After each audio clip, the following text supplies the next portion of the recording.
नमस्कार। आँखीजालको 759औं अङ्कमा तपाईलाई हार्दिक स्वागत छ। आजको अङ्कमा शहरमा खुला क्षेत्रको महत्व र पर्वतको फाइदा र बेफाइदा सम्बन्धी रिपोर्ट देखाउनेछौं।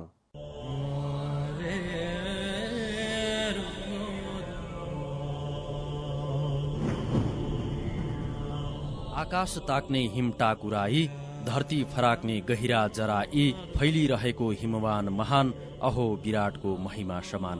राष्ट्रकवि माधव घिमिरे। हिमाली क्षेत्रका बारेमा छलफल गर्न 4000 मिटर भन्दा अग्ला पर्वत भएका मुलुकका प्रतिनिधिहरू काठमाडौँमा भेला हुँदैछन्। पर्वतीय राष्ट्रहरूको जलवायु परिवर्तन सम्बन्धी अन्तर्राष्ट्रिय सम्मेलन 2068 चैत 23 र 24 गते काठमाडौँमा। नेपाल सरकार, वातावरण मन्त्रालय।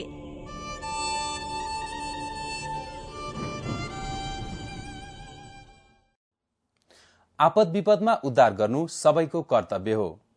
त्यसमाथि राज्यले नै यसका लागि विशेष व्यवस्था गरेको हुन्छ। तर उद्धारका लागि जानेहरू नै उद्धार स्थलसम्म पुग्न सकेनन् भने क्षतिको मात्रा बढ्छ अनि प्रशस्त खुला ठाउँको अभावमा उद्धार कार्य थप जटिल बन्छ। आगलागी जस्ता घटनामा त खुला क्षेत्रको झनै महत्व हुन्छ। कस्तो हुन्छ त आपतकालमा हाम्रो शहरको अवस्था? शोभा मानन्दरको यो रिपोर्ट।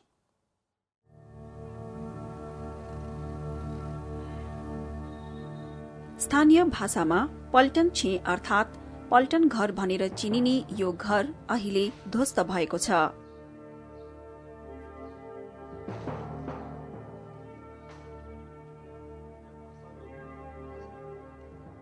गएको फागुन महिनामा लागेको आगोले यो घरको धेरै भाग नष्ट गर्यो।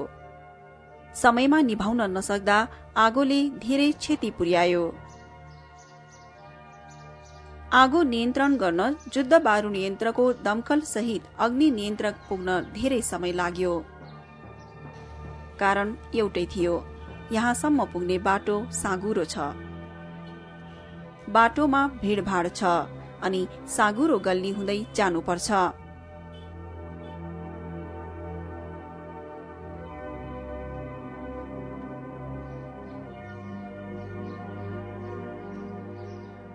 पुराना घरहरूका बीचमा रहेको यो घर प्रकोप नियन्त्रणका दृष्टिले निकै अप्ठ्यारो ठाउँमा छ। यिनै समस्याका कारण पर्यटकहरूले समेत मन पराएर हेर्ने कलात्मक झ्यालहरू सहितको यो घर आगोको लपकाले एकैछिनमा खाइदियो। काठमाडौँको मध्य भागमा रहेको एउटा धरोहर क्षणभरमै विनाश भयो। करिब 200 वर्ष अघि बनेको यो घर असनका ठूला घर मध्येको एक हो। अभिमान बस्नेतको घर भन्छ।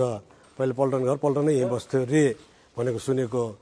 यो अब धेरै उहाँहरूको दाजुभाइ उहाँ बेचेर गयो अरे, अहिले धेरै भाडामा बस्छ। यहाँ लोकल मान्छेहरू कर्केहरू कोही पनि छैन। त्यो राणा कालभन्दा पहिले शाहकालमा पृथ्वीनारायण शाहपछि रणबहादुर शाहको पालोमा यहाँ यो ठाउँ धेरै ओगटेको छ भने सुन्छौँ। पहिला पपुलेसन कम हुँदाखेरि पाता लिँदाखेरि पर्यटकहरू पनि धेरै आएको देखिन पाइन्थ्यो हामीले। अचेल त्यो छैन। यो घटना भएको केही दिनमै काठमाडौँको कालीमाटी बजारमा आगो लाग्यो। यहाँ लागेको आगो रातभरि बलिरह्यो। भोलिपल्ट बिहान मात्रै आगो पुरै नियन्त्रणमा आयो। कालीमाटीको आगलागीमा एकै परिवारका 4 जनाको ज्यान गयो। आगो यति छिटो फैलियो कि मानिसहरूले भाग्ने समय नै पाएनन्। त्यस्तो ठुलो विकराल होला भन्ने कुरो मैले सोचिनँ के। नसोचेपछि देवर दौडेर गएपछि भागारे भाग सुनि। मैले भागारे भाग सुनिसक्दाखेरि 10 मिनट करिब चान्चुन भएको थियो। अनि 10 मिनट करिब चान्चुन हुँदाखेरि मैले पनि कोठा बन्द गरेर म यहाँ दौडेर आउँदा पुरै आगो लागिसकेको थियो। पुरै त्यस्तो कि मैले त अहिलेसम्म फिल्ममा पनि देखाएको छैन त्यस्तो आगो लागेको। तर कालीमाटीको आगलागी केस तपाईँको कस्तो भयो भने सानो आगो थियो। त्यो सानो आगोलाई हामी नियन्त्रण गर्ने क्रममा यति छिटो त्यो ठुलो भलुममा त्यो आगो फैल्यो कि हामी त्यही कल्पना गर्न सकिरहेको छैनौँ। त्यो घटनाले मलाई अहिले पनि त्रसित गरिरहेको छ। अब सायद यस्तै किसिमको आगलागीको घटनाहरू भयो भने काठमाडौँको यो यहाँका चाहिँ बासिन्दाहरू कसरी सुरक्षित हुने त भनेर अब यस सम्बन्धी चाहिँ प्रत्येक जनताले प्रत्येक नागरिकले अब यो आगलागी सम्बन्धी जानकारी लिनु अति नै जरुरी छ। मैले देखे अनुसार चाहिँ अब म सुत्न परेको थिएँ होइन, सुत्न भन्दा चाहिँ सुतिसकेको मान्छे म अलि हल्ला भयो, आग लाग्यो भन्ने भनाइ भयो। अनि त्यो भनाइहरू हुँदाखेरि म बिउजेँ, निदाउन लागेको मान्छे बिउजेँ भनौँ न। अनि बिउजे पछाडि अनि आगो लाग्यो भने साथीहरूले होइन, साथीहरूले त्यसो भनिसके पछाडि अनि म पनि बिउजेपछि कहाँ चाहिँ आगो लाग्यो त एक्कासी। अब यही बजारमा हो कि अन्त हो कि म नि हेर्छु भनेर म चाहिँ उठेँ सँगैको साथी छोडेर उठेर अनि गएपछि तपाईँको आगो त एक्कासी तल पसलमा पनि बलेछ अनि माथि पनि बलेछ। अनि त्यहाँ हेरेपछि पछाडि अनि त्यहाँ साथीहरूले भने ल माथि कतिजना मान्छे सुतेका छन्, सबै मर्ने भयो। अब करेन्ट सर्ट भएर आगो उब्जिसक्यो, अब माथि मान्छे त कोही पनि बाँच्दैन। त्यो सायद हाम्रो यो काठमाडौँ फायर ब्रिगेडमा 28 वर्ष अगाडिदेखिको निरन्तर यहाँ जागिर खाने फायर फाइटरहरूको लागि पनि एउटा अचम्मित र एउटा भयावह अवस्थाको आगलागीको रूपमा हामीले आइडेन्टिफाई गरिरहेछौँ। आगोमा घिउ थप्ने काम यहाँ फालिएका सामानहरू र ग्यास जस्ता प्रज्वलनशील पदार्थले गरे। एक ठाउँमा फैलिएको आगो एकै छिनमा सबै क्षेत्रमा पुग्नु यसको अर्को नराम्रो पक्ष थियो। साँघुरो ठाउँमा पर्याप्त सुरक्षा व्यवस्था नगरिकनै बसाइएको बजारका कारण क्षति धेरै भयो। बजार र बस्ने ठाउँ फरक फरक नहुँदा मानवीय क्षति भयो। यो आगलागी नियन्त्रण गर्ने यो काठमाडौँ भ्यालीको समस्या भनेको सबैभन्दा ठुलो समस्या भनेको त तपाईँको पहिलो कुरो त यो ट्राफिक जाम नै एकदमै प्रब्लम भइरहेछ। दोस्रो कुरो हाम्रो यो साँघुरा रोडहरू जहाँ हाम्रो भएको दमकलहरू पनि गुड्न नसक्ने अवस्थामा छन्, तिनीहरू चाहिँ हामीले समस्या हो। तेस्रो कुरो हाम्रो एकदम यो पानीको समस्या पनि एकदमै बढी भइरहेछ। असनको ऐतिहासिक घर यति धेरै विनाश हुनुमा यहाँसम्म पुग्ने बाटो र यहाँको बस्ती पनि जिम्मेवार छ। एक त त्यहाँको चाहिँ संरचना नै एकदमै कन्जस्टेड संरचनाको कारण पनि हो। हाम्रो त्यो साँघुरो रोडबाट हामीले त्यसलाई चाहिँ आगलागी नियन्त्रण गर्नुपर्ने अवस्था थियो होइन। त्यसैले गर्दाखेरि पनि एकदमै हामीलाई समस्या भएको हो। त्यहाँ दमकल पुर्याउन नै हामीलाई सबैभन्दा ठुलो समस्या थियो। दमकल पुर्याइसक्यो, दमकलबाट चाहिँ त्यो आगलागीको घटना भएको ठाउँसम्म जान पनि एकदमै समस्या थियो। आगलागी जस्ता घटना लाग्नै नदिनु राम्रो उपाय हो।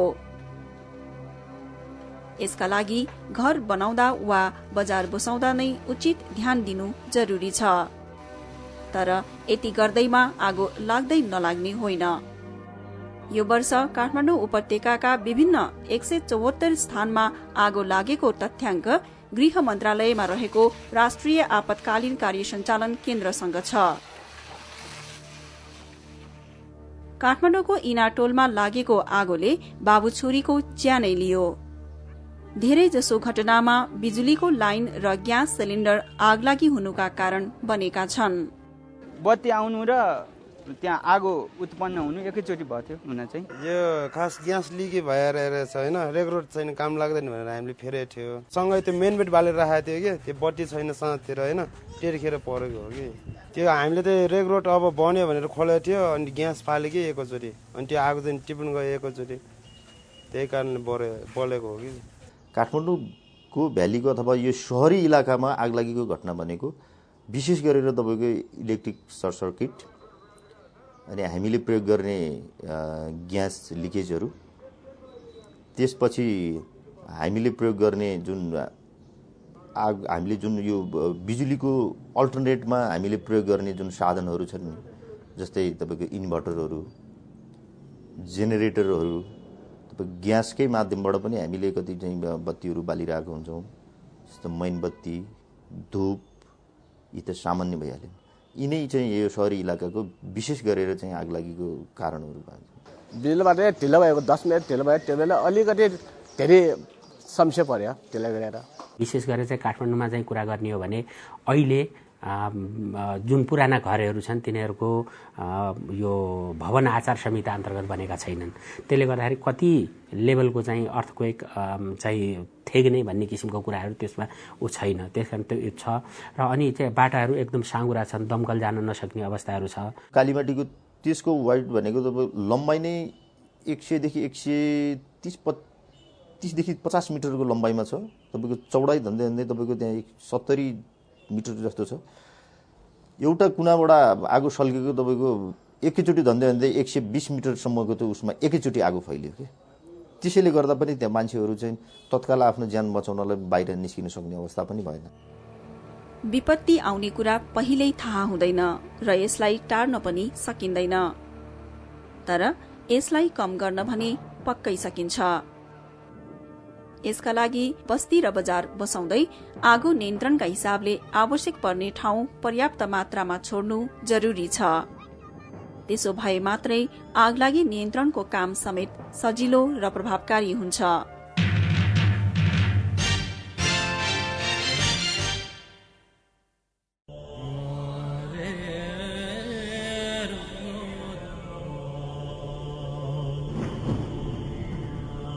आकाश ताक्ने हिम टाकुराई, धरती फराक्ने गहिरा जराई, फैलिरहेको हिमवान महान, अहो विराटको महिमा समान। राष्ट्रकवि माधव घिमिरे। हिमाली क्षेत्रका बारेमा छलफल गर्न 4000 मिटर भन्दा अग्ला पर्वत भएका मुलुकका प्रतिनिधिहरू काठमाडौँमा भेला हुँदैछन्। पर्वतीय राष्ट्रहरूको जलवायु परिवर्तन सम्बन्धी अन्तर्राष्ट्रिय सम्मेलन 2068 चैत 23 र 24 गते काठमाडौँमा। नेपाल सरकार, वातावरण मन्त्रालय।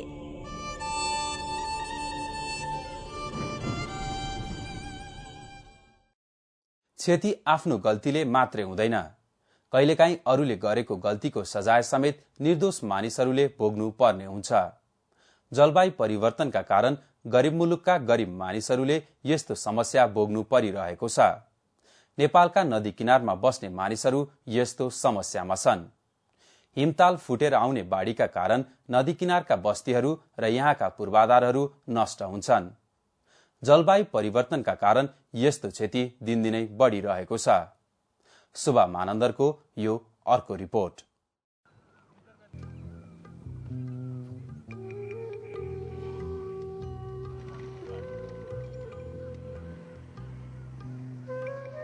चालीस वर्ष भयो सुनकोशी जलविद्युत आयोजनाबाट बिजुली उत्पादन हुन थालेको।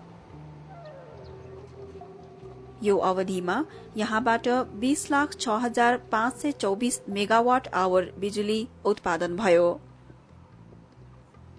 2028 सालमा बनेको यो आयोजनाको क्षमता 10.05 मेगावाट रहेको छ।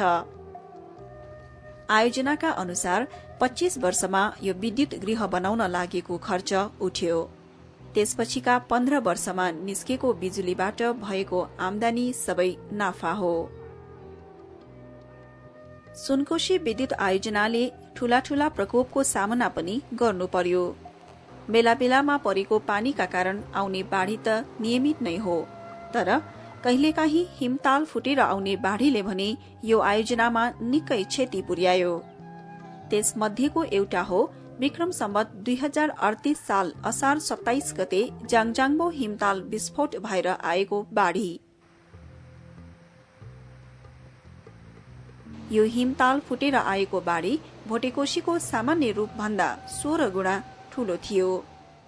सुनकोशी भोटेकोशी जलाधार क्षेत्रमा जुन यो तिब्बतबाट आउँछ, त्यहाँ तिब्बतभित्र थुप्रै हिमतालहरू छ। जस्तै 1964 साल इस्वीसम्म 1964 साल यो कोदारी राजमार्ग बन्नुभन्दा अगाडि त्यस बेला फुटेको थियो एउटा ताल, जुन ज्याङज्याङबो हिमताल भन्छ। त्यसपछि त्यही ताल फेरि 1981 मा फुटेर ठुलो बाढी आयो, जस बेला चाहिँ यो सुनकोशी जलविद्युत केन्द्र त्यसलाई बाढीले चाहिँ नोक्सान पुर्याएको थियो। 26 सालमा आएर हाम्रो यहाँ जग मात्रै खनिएको थियो, त्यतिखेर चाहिँ आएर झ्यापै छोप्यो। अब त्यो सरसफाइ भयो, त्यहाँबाट गएर 28 सालमा मेसिन सञ्चालन गर्यो। 38 सालमा बाढी आयो, तर 38 सालको बाढीले हाम्रो यहाँ पावर पनि क्षति भएन, ड्याममा चाहिँ एउटा गेट लगिदियो। अनि 44 सालको बाढीले चाहिँ यहाँ पनि क्षति गर्यो, ड्याममा 3टै गेट लगिदियो, यहाँ त पावर सबै छोपिदियो। अनि अब हामी त म त घरमा थिएँ, बिहान आउँदाखेरि साथीहरू त हामी त छतमा बसेर पो बच्यो भन्ने कुरा भयो। भोटेकोशी नदीको 50% जलाधार क्षेत्र तिब्बतमा पर्छ। अन्तर्राष्ट्रिय एकीकृत पर्वतीय विकास केन्द्र एसिमोडका अनुसार यो नदीको जलाधार क्षेत्रमा करिब 151 वटा हिम श्रृंखलाहरू छन्। 139 वटा मध्ये 9 वटा हिमताल कुनै पनि बेला फुट्न सक्छन्। यस्ता हिमताल फुटेर आउने बाढ़ीको असर नेपाली भूभागमा बढ़ी पर्छ।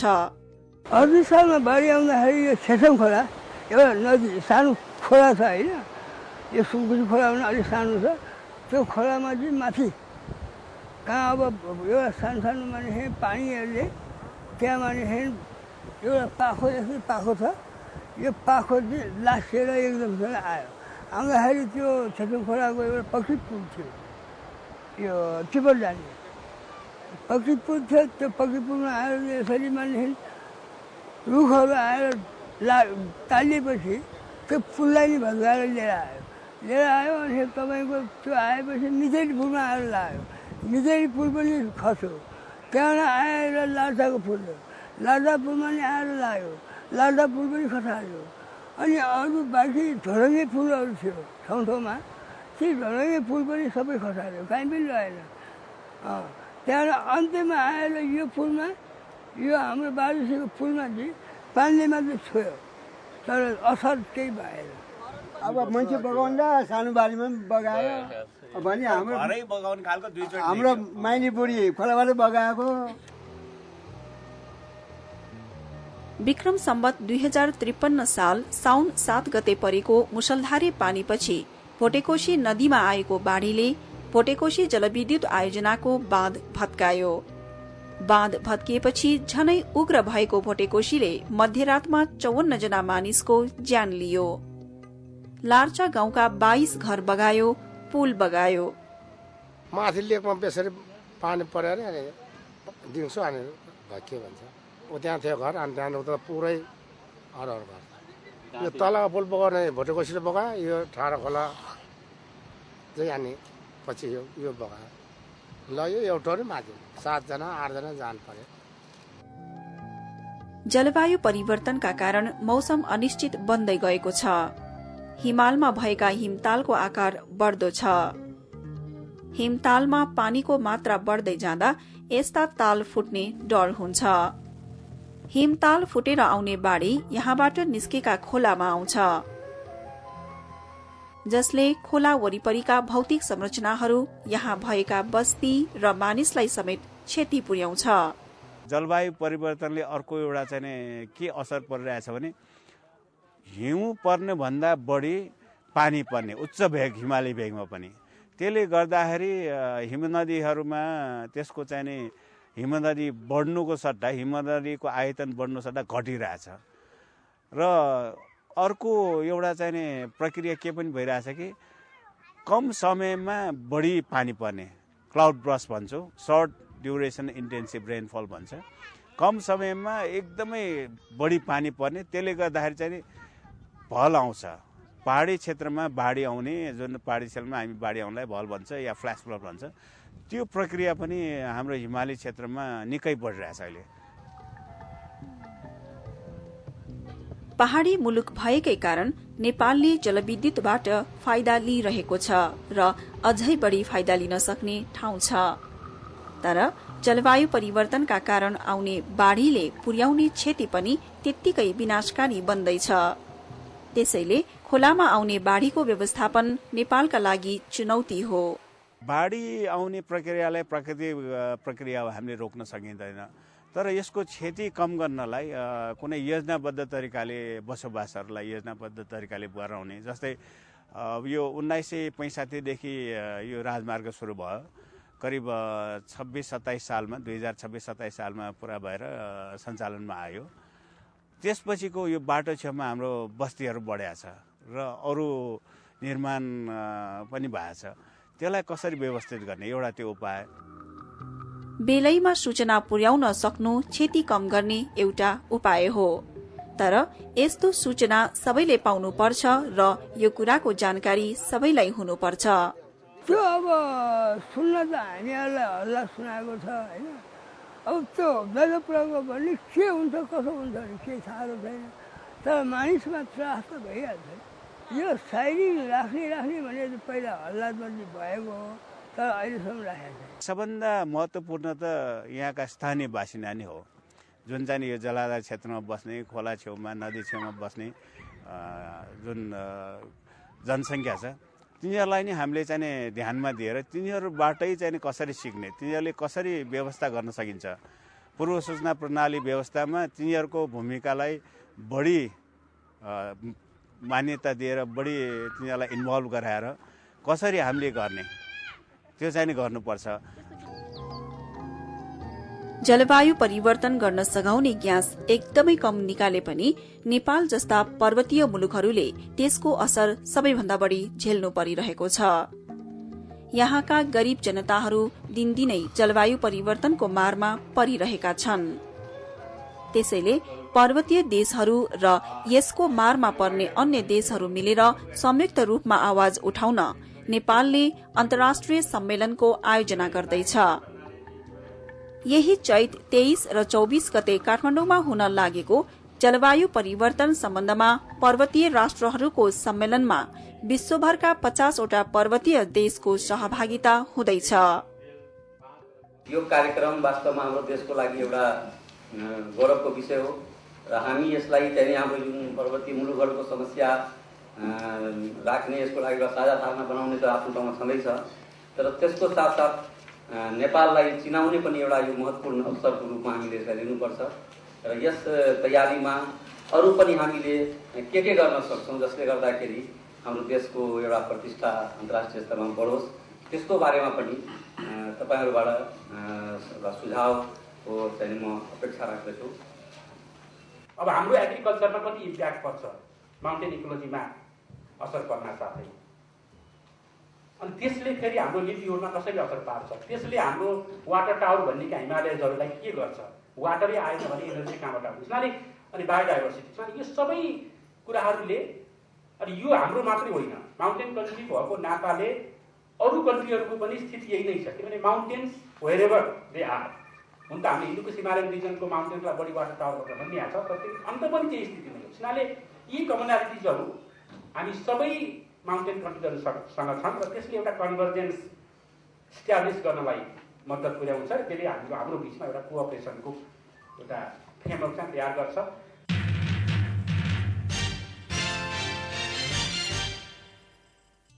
आशा गरौं जलवायु परिवर्तन सम्बन्धी पर्वतीय देशहरूको सम्मेलनले समस्यामा परेका मानिसहरूका लागि केही न केही गर्नेछ। आजको आँखीझ्याल तपाईलाई कस्तो लाग्यो? सुझाव तथा प्रतिक्रिया पठाउनका लागि हाम्रो ठेगाना हो कार्यक्रम आँखीझ्याल, नेपाल वातावरण पत्रकार समूह, पोस्टबक्स नम्बर 5143, थापाथली, काठमाडौँ। हाम्रो इमेल ठेगाना हो nefix@mos.com.np। आँखीझ्याल कार्यक्रम अब फेसबुक र युट्युब मार्फत पनि हेर्न सकिन्छ। हवस् त आजका लागि हामी सबैलाई बिदा दिनुहोस्। नमस्कार।